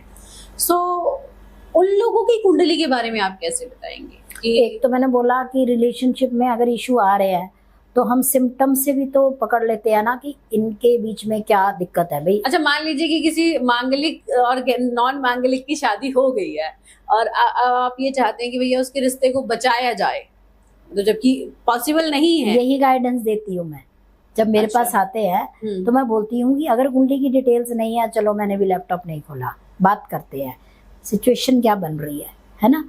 जैसे कि एक डॉक्टर के पास जरूरी थोड़ी ना कि आप ब्लड टेस्ट लेके जाओगे उस पर्टिकुलर ऑर्गन के बारे में जाके तभी वो बताएगा। आप पेट पकड़ के बैठे तब भी तो डॉक्टर बता देगा ना कि अच्छा पेट के कौन से हिस्से में दर्द हो रहा है। देखो हमारे लिए ये पूरा पेट है, पर डॉक्टर को पता है कि अगर यहाँ ये हाथ रख रहे हैं तो ये कोई लिवर की है या किडनी की है या पेनक्रियाज की है या यूट्रिस की दर्द है, डॉक्टर को तो पता चल ही जाएगा ना। अभी उसके पास कोई ब्लड टेस्ट नहीं है, जैसे आप कह रहे हैं कि मेरे पास कोई अगर कुंडली की डिटेल्स नहीं है, अब ब्लड टेस्ट नहीं है, लेकिन डॉक्टर वो हाथ जहाँ रख रहे हैं या जो जो सिम्टम बता रहे हैं, इतने बजे दर्द उठता है, ये खाने के बाद उठता है, उससे भी तो डॉक्टर तो इंटेलिजेंट है ना, वो तो पकड़ लेगा अपनी पढ़ाई के अकॉर्डिंग और मेडिसिन लिख के देगा ही ना कि जाओ ये पहले तो आज रात को तो ये खा लो और फिर कल ये ब्लड टेस्ट कराओगे, परसों तक रिपोर्ट आएगी। तो ऐसा तो नहीं डॉक्टर छोड़ देगा कि परसों तक मैं तुम्हें कोई मेडिसिन ही नहीं दे रहा, वो उन सिम्टम से भी तो पकड़ेगा।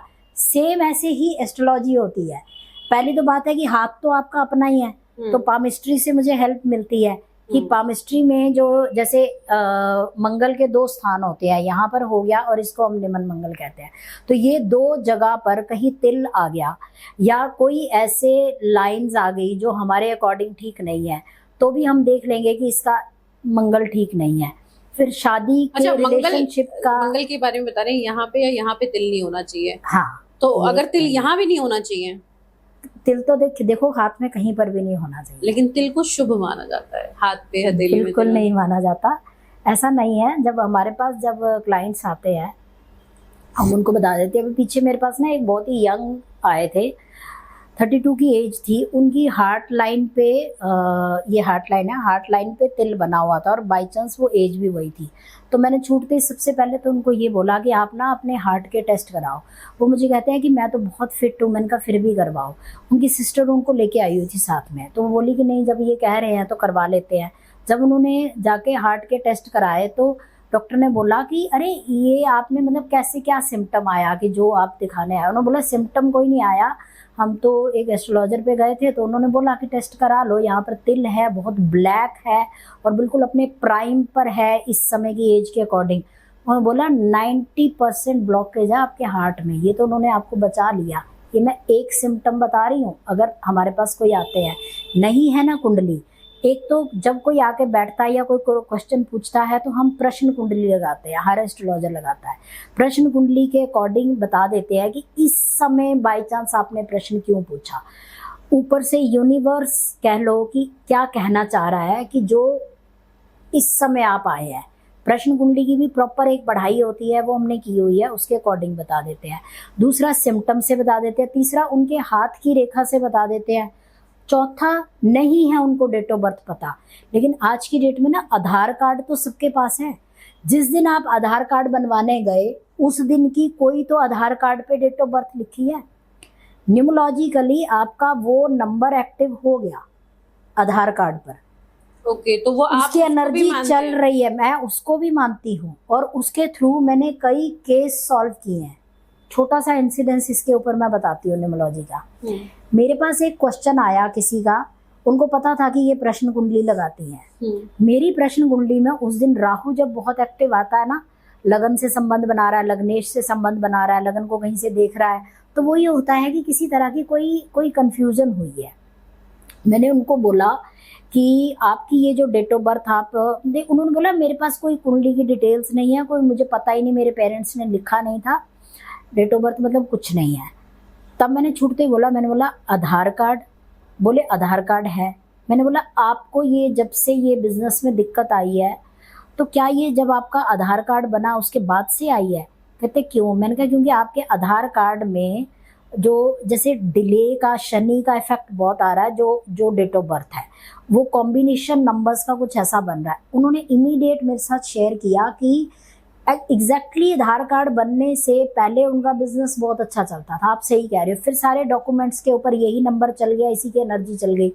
अब मैंने बोला कि मैं आपको रैंडम एक और अच्छी डेट ऑफ बर्थ बना के देती हूँ, अगर आप चेंज करा लो सब जगह तो ऐसे कर लो। उन्होंने अपने सारे पेपर्स में सब जगह अपना न्यूमोलॉजिकली चेंज करवाया, नाम के अकॉर्डिंग हमने सिंक किया और उनको एक लकी नंबर बना के दिया।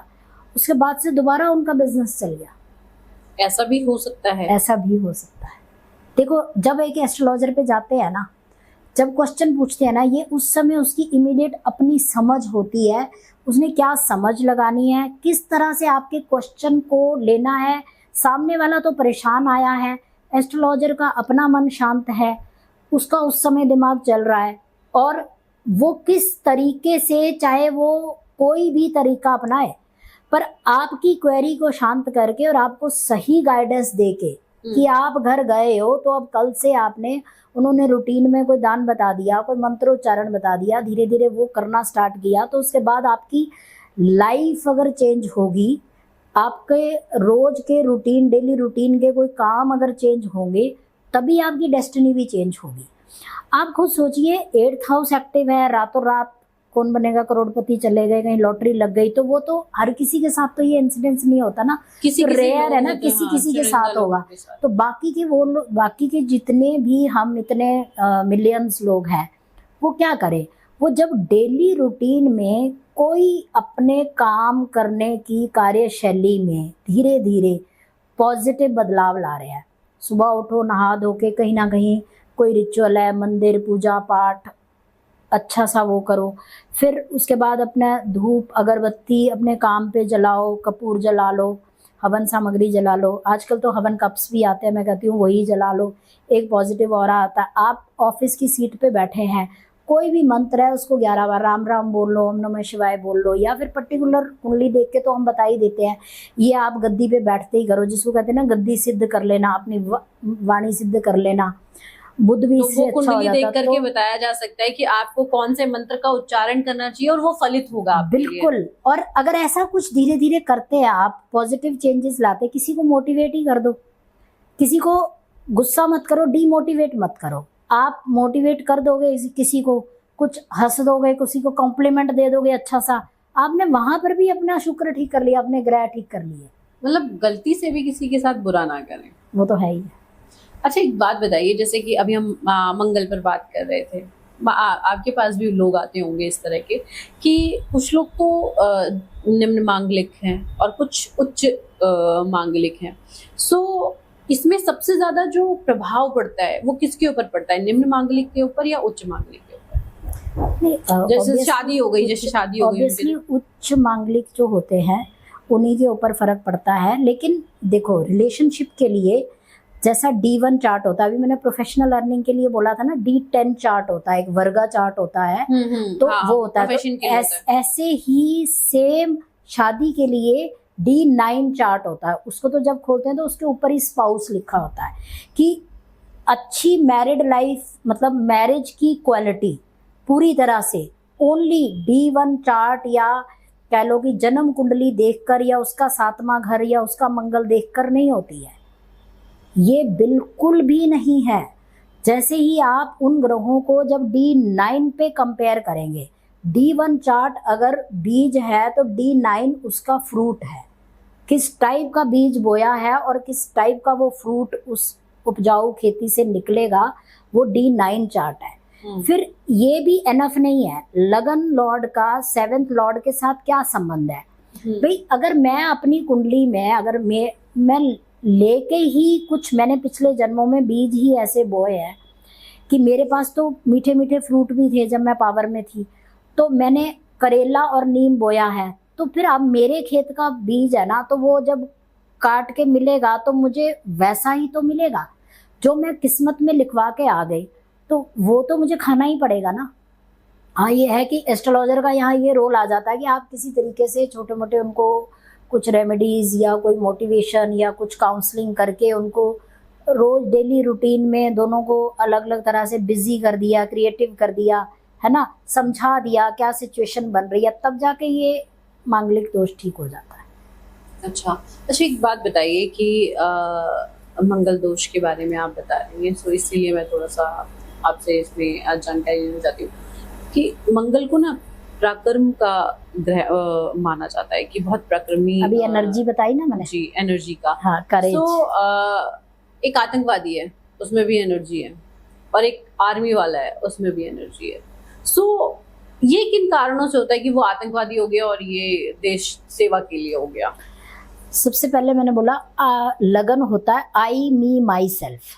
मेरा जो कुंडली का लगन ही बना है वो मेष से लेके मीन राशि तक में, पहली तो बात है मुझे लगन क्या मिला, फिर मेरा लगन का जो लॉर्ड है वो किस भाव में जाके बैठ गया। अब इस तरह से हम ये कहते हैं कि 6, 8, 12 कुंडली के अच्छे घर नहीं, भाव नहीं कहे जाते हैं, वहां बैठा।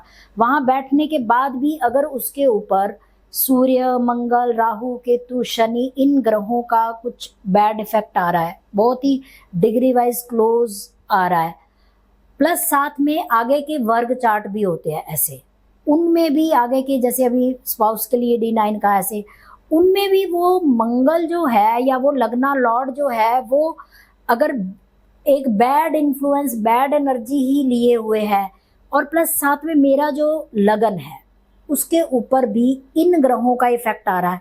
चौथे घर में मंगल बैठेगा वो लगन को देखेगा, 7वें घर में बैठेगा वो लगन को देखेगा, ऐसे ही छठे घर में बैठेगा तो वो अपनी 8वीं दृष्टि से देखेगा। ऐसे बाकी ग्रहों का भी है, केतु का भी साथ में इफेक्ट आ गया, शनि का भी आ गया कुछ बैड इफेक्ट, और 8वें घर के लॉर्ड का भी जो मैंने बोला सडन देगा खराबी, उसका भी आ गया। एक ही D1 में नहीं, D9 में भी आ गया, बाकी वर्गा चार्ट में भी आ गया, ऐसे ऐसे।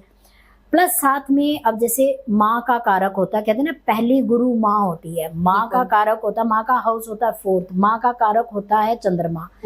अगर आपके इनिशियल स्टेज पर माँ से, फैमिली से, फादर 9th हाउस हो गया, सूर्य हो गया उसका कारक, वहां से दादा का हाउस होता है 5th, वहां से कहीं कहीं से आपको कुछ पॉजिटिविटी मिल ही नहीं रही है।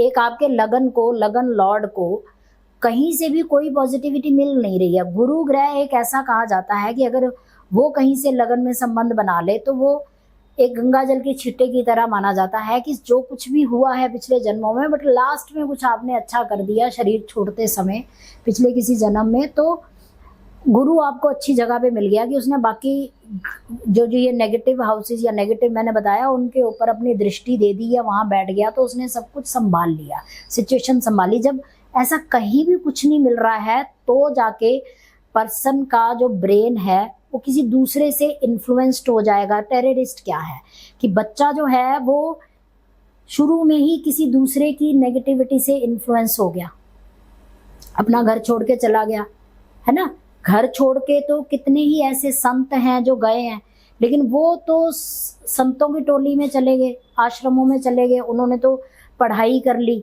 घर छोड़ के तो वो भी गए, उनको तो विजडम ज्ञान मिल गया। क्यों? क्योंकि उनका जुपिटर अच्छा था, उनका लगना लॉर्ड कहीं से तो अच्छे ग्रहों से संबंध बना रहा था।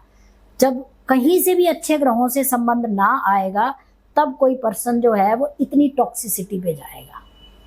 इसका कारण होता है कि कोई आतंकवादी बन जाता है तो कोई देशभक्त बन जाता है। अगर देशभक्त बनना है, या ये कह लो मार्स अच्छा है, तो मंगल का जब 10th हाउस में जब वो आता है तो उसको कुलदीपक योग भी कहते हैं। मंगल को करेज कॉन्फिडेंस का 3rd हाउस का कारक कहते हैं। अब उसमें अगर एनर्जी अच्छी है, आपका मंगल का संबंध अच्छा बन रहा है, तो वो डिफेंस में भी चला जाएगा, आर्मी नेवी पुलिस में ऐसे चला जाएगा, वो अच्छा संबंध बन जाएगा। अच्छा, एक बात बताइए कि राशिफल पढ़ना और जन्म कुंडली मिलाना, इनमें मतलब इन दोनों में अंतर, डिफरेंस क्या है? मैं आपका क्वेश्चन नहीं समझी। राशिफल पढ़ना और जो जन्म कुंडली डेली रूटीन में जो रोज का राशिफल पढ़ना। हाँ जी। पहली तो बात है कि ये जो राशिफल आता है ना, ये नाम के अकॉर्डिंग आता है, या फिर ये आता है कि आपका, अगर आप इस मंथ में पैदा हुए हैं तो आपकी ये वाली राशि है। जबकि जब एस्ट्रोलॉजी की पढ़ाई प्रॉपर पढ़ी जाती है तो बेसिक में ही पहले ही 1 महीने में, या कह लो 2-4 दिन में आपको पता चल जाता है कि ऐसा कुछ है ही नहीं है। जिस दिन कोई बच्चा पैदा हुआ है उस दिन ईस्टर्न होराइजन में जो उदय राशि सबसे पहले मिलेगी, वो आपका असेंडेंट बनेगा, वो आपका लगन बनेगा, मेन वो है आपका। और चंद्रमा उस दिन किस राशि में मूव कर रहा है, उससे फिर आपकी जो है वो राशि डिसाइड होती है। अब ये जो इस महीने से इस महीने के बीच में, और मैं सेजिटेरियस हो गया, मैं लिब्रा हो गया, ये सब तो मुझे नहीं लगता कि ये कोई 5% भी इफेक्ट डालते हैं। प्रॉपर एक मतलब अपनी राशि तो पर्सन ऐसे भी जान सकता है कि जैसे ऐप आती है, एस्ट्रोसेज हो गया, कोई हो गया, उसमें आपका डेट ऑफ बर्थ डालो, बर्थ प्लेस डालो, बर्थ टाइम डालो, आपको देखो असेंडेंट, मतलब जो अपर मिडल बॉक्स है उसमें सबसे पहले क्या राशि लिखी हुई है। अगर वो 1 लिखी है तो मेष राशि आ गई, अगर वहां पर 8 लिखा है तो स्कॉर्पियो राशि, आपका असेंडेंट लगन, जो मैं इतनी देर से आई मी माई सेल्फ कह रही हूँ, वो आ गया। उस दिन देखो चंद्रमा मून लिखा हुआ, MO, वो कहाँ पर लिखा, वो जिस राशि में लिखा, वो अगर मिथुन राशि में लिखा है तो आपका मन, थॉट, विचार, आपके इमोशंस जो अटैच होंगे, आप किस तरह से इमोशनली इस सारे जीवन को जिएंगे, वो चंद्रमा की राशि से मिलेगा। जो हमारा ये आउटर जो शरीर है हमारा, वो आपका पता चलेगा कि असेंडेंट लगन क्या है। सूर्य जिस राशि में बैठा है तो वो आपकी आत्मा कहाँ जाके बैठी है। हमारा सारी जिंदगी जीने का एक जो सही तरीका है वो ये है कि हमारा मन, शरीर और अंदर जो हमारी आत्मा है, इन तीनों का कोऑर्डिनेशन हो। अगर लगन अच्छा है तो आपको शरीर अच्छा मिल गया, अगर सूर्य अच्छा है तो सूर्य इम्यूनिटी का कारक है, आत्मा है, आत्मा अच्छी मिल गई। और अगर चंद्रमा अच्छा है तो आप विचार भी अच्छा लेंगे। पूर्णिमा का है, उच्च का चंद्रमा अच्छी जगह पर बैठा हुआ है तो ऐसा पर्सन बात ही पॉजिटिव करेगा। कोई भी सिचुएशन आ जाए लाइफ में, वो उसको ना बहुत देर तक लिंगर ऑन करके ओवर थिंकिंग और ये सब करके नहीं करेगा। वो तो उल्टा 4 और फ्रेंड्स को मोटिवेट करेगा कि चल ऐसा हो गया, छोड़ परे, वो बात हो गई सो हो गई, अब आगे बढ़ते हैं। वो दूसरे को भी उठा के मार्केट ले जाएगा, घूमने फिरने ले जाएगा, मूवी ले जाएगा अपने फ्रेंड को, खुद तो बाहर आएगा ही उस सिचुएशन से। कई बार होता ना कि एक जैसी सिचुएशन, घर में 4-5 लोग हैं, या कॉलेज में 5-6 फ्रेंड्स हैं, ऑफिस में 5-6 कोलीग्स हैं, एक सिचुएशन बनी, उस सिचुएशन का इफेक्ट किसी को बहुत ही ज्यादा हो गया और किसी को थोड़ी देर के लिए हुआ, लेकिन उसने अपना ध्यान चेंज कर लिया। जिसका अच्छा वाला चंद्रमा होगा वो अपने ध्यान को जल्दी से चेंज कर लेगा और अपने आप को दोबारा क्रिएटिव कर लेगा, दोबारा अच्छी जगह अपनी एनर्जी लगा देगा। और जिसका थोड़ा सा ब्लैमिश होगा, नहीं सपोर्ट कर रहा है, वही है जो डिप्रेशन में जाएंगे, वही है जो किसी दूसरी नेगेटिव बात से इन्फ्लुएंस हो जाएंगे, आलस कर लेंगे। बात करें ज्योतिष की तो हमारे पास बहुत से ऐसे सवाल हैं जो आपसे पूछने हैं और बहुत से हमारे ऐसे टॉपिक हैं जिसको हम बहुत ही गहराई से आपसे जानना चाहेंगे। जैसे तिलों के बारे में आपने बताया, जैसे साढ़े साथी के बारे में बताया, बहुत उसमें भी बहुत से ऐसे सवाल हैं जिसको हम अगले आने वाले पार्ट्स में हम आपसे जानेंगे। और अभी तक के लिए आपने हमें बहुत सारी जानकारी दी और लोगों को बताया कि ज्योतिष कितना ज़रूरी है आज के समय में, क्योंकि ज्योतिष को लेकर के बहुत से मिथ हैं लोगों के मन में कि ज्योतिष सही नहीं है, लोगों को लूटने का काम है, सिर्फ आपको भटका देते हैं। उनका ये कहना काम करो तो फल मिलेगा, लेकिन कई बार लोग काम करते हैं लेकिन उन्हें फल नहीं मिलता, और ये होता है। जी बिल्कुल। ठीक है, और कई लोगों को ये देखा है कि काम करने की जरूरत नहीं पड़ती, बस बहुत कुछ मिल जाता है। तो कहीं ना कहीं ये यहाँ पे ज्योतिष है, कहीं ना कहीं यहाँ पे तारे हैं, कहीं ना कहीं यहाँ पे ग्रह हैं जो काम कर रहे हैं। सो ये सब चीज़ों के बारे में और विस्तार से जानेंगे अगले पार्ट में, अगले कार्यक्रम में। तब तक के लिए thank you so much. Thank you.